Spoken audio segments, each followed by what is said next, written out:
अस्सलाम वालेकुम एवरीवन। उम्मीद करती हूँ आप सब खैरियत से होंगे। Welcome back to my channel. आज मैं खाना बनाने लगी तो मैंने सोचा कि क्यों ना आप लोगों से कुछ जो है अपने एक्सपीरियंस शेयर कर लिए जाएं। तो आज मैं बना रही थी काले चने चावल। ये मेरे हस्बैंड के बहुत फेवरेट हैं, तो अक्सर ही हमारे घर में ये बनाए जाते हैं। तो आज बस ये बना रही थी और साथ ही मुझे बस ख्याल आया कि क्यों ना मैं आपके साथ कुछ बातें भी कर लूँ।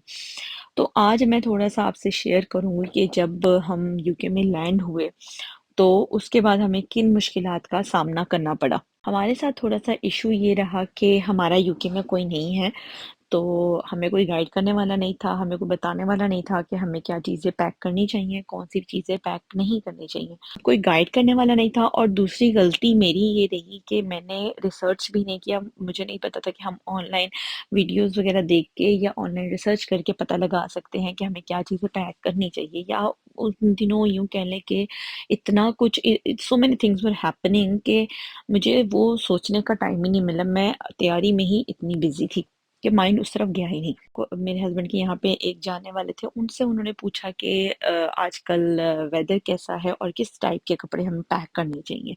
अब हमारे साथ बच्चे भी हैं, तो हमें उनके भी, बच्चों का आपको पता है ज़्यादा ख्याल रखना पड़ता है। तो उन्होंने जो हमारे जानने वाले थे, उन्होंने कहा कि अभी तो यहाँ पे सितंबर चल रहा था, तो यहाँ पे मौसम जो है गर्म ही है और हम गर्म कपड़े, गर्मियों वाले कपड़े ही पहन रहे हैं, तो आप भी इसी तरह के सामान रख लें। तो हमने कहा चलें ठीक है। अब हमें कुछ कार्गो भी सामान करवाना था, तो मैंने क्या किया, हम लोगों ने ज़्यादातर जो हमारा विंटर का स्टफ था ना बच्चों का और हमारा अपना, वो हमने रखवा दिया कार्गो में, और जो समर का स्टफ था वो हम अपने साथ पैक करके जी यहाँ आ। अब यहाँ जैसे ही हम एयरपोर्ट से बाहर निकले, बाहर हो रही थी बारिश और ठंड जो थी वो फुल ऑन हमें महसूस हुई। पाकिस्तान में आपको पता है सितंबर में गर्मी होती है, लेकिन हम जब यहाँ आए तो वो हमें काफ़ी ठंडा मौसम लगा।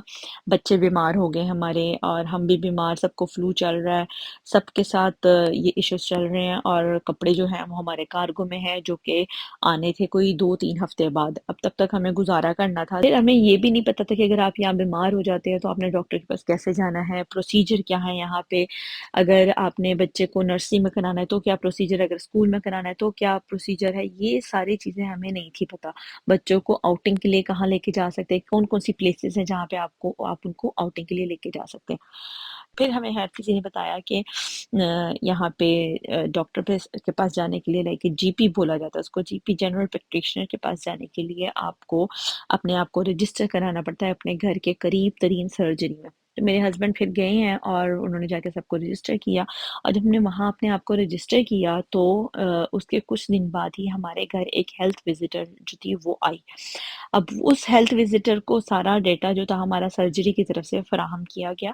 तो वो खुद ही उन्होंने क्योंकि हमारे बच्चे छोटे थे, तो जब 5 साल से छोटे बच्चे आपके साथ होते हैं तो हेल्थ विजिटर आपके घर आती है जब आप नए नए यूके में आते हैं, ठीक है, ये देखने के लिए कि आपने बच्चों को कैसे रखा हुआ है, वो कैसे रहते हैं, और आपको थोड़ा सा शहर के बारे में इंफॉर्मेशन देने के लिए भी। खैर वो हेल्थ विजिटर जो थी वो हमारी फरिश्ता साबित हुई। उसने आके हमें बताया कि आपने अब जाके अपने आपको, मतलब पूरी फैमिली को, डेंटल सर्जरी जो होती है वहाँ पे भी रजिस्टर कराना है। उसने हमें घर के करीब तरीन जो पार्क्स थे और जो अट्रैक्शंस थी, बच्चों के इंटरटेनमेंट की चीज़ें थी, वो सारी बताई। तो उसने हमें काफ़ी अच्छे से गाइड किया। उसने हमें इस बारे में भी गाइड किया कि बच्चों को यहाँ पे नर्सरी कैसे भेजना है, उसका क्या तरीकाकार है, बच्चों को नर्सरी में रजिस्टर करवाने का, स्कूल में उनका रजिस्ट्रेशन करवाने का या एडमिशन करवाने का क्या तरीकाकार है। ये सारे जो चीज़ें थी ना, मतलब बच्चों का नर्सरी में, स्कूल में एडमिशन, डेंटल सर्जरी पे उनका एडमिशन, और शहर के बारे में कि यहाँ पे कहाँ कहाँ हम कौन कौन सी फैसिलिटीज़ को यूटिलाइज कर सकते हैं, वो सारा उसने हमें एक तरीके से गाइड किया। उसके बाद एक लास्ट चीज़ रह गई थी, बैंक अकाउंट।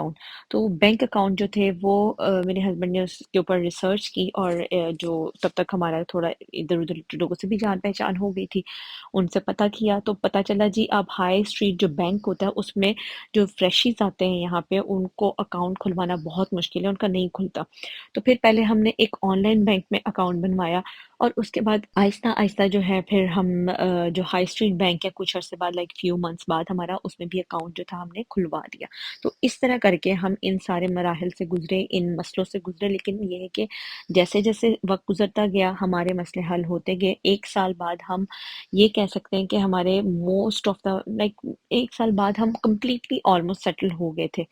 और तकरीबन इतना अरसा तो आपको एक नई जगह में, एक नए एनवायरनमेंट में सेटल इन होने के लिए लग ही जाता है। लेकिन आपने बस एक बात याद रखनी है कि जब आप एक दफ़ा कहीं चले गए हैं सेटल होने के लिए, तो फिर आपने अपने आप को वहाँ पे, जब तक आप सेटल नहीं हो जाते, आपने मेहनत करते रहना है। आपने अपने दिमाग में ये बात बिठा के रखनी है कि मैं यहाँ आया हूँ तो सेटल होने के लिए आया हूँ, और मुझे इन तमाम मुश्किलात में से गुज़रना ही है। तभी जाके जो है मैं रिफ़ाइन होऊँगा। और तभी जाके जो है मेरी क्वालिटी ऑफ लाइफ जो है वो इम्प्रूव होगी। चलें जी, यहाँ पे अब थोड़ी-सी हम बात कर लेते हैं अपने खाने की। तो यहाँ आप देख सकते हैं कि मेरा खाना जो है वो ऑलमोस्ट डन हो गया था।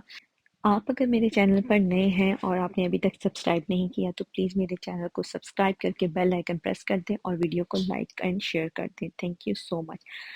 अच्छा जी, यहाँ पे जी खाना जो है हमारा रेडी हो चुका है। बस अब मैं आपको इसको डिश आउट करके दिखाऊँगी। बहुत ही यम्मी खाना बना था, और आप भी ज़रूर ट्राई करिएगा। ये तो घर-घर में बनने वाली रेसिपी, आपको ज़रूर मज़ा आएगा ये रेसिपी ट्राई करके। चलें जी, फिर मिलेंगे इंशाल्लाह अगले व्लॉग में। तब तक अपना ख्याल रखिएगा। इंशाल्लाह एक नए टॉपिक के साथ अगेन मुलाकात होगी। अल्लाह हाफ़िज़।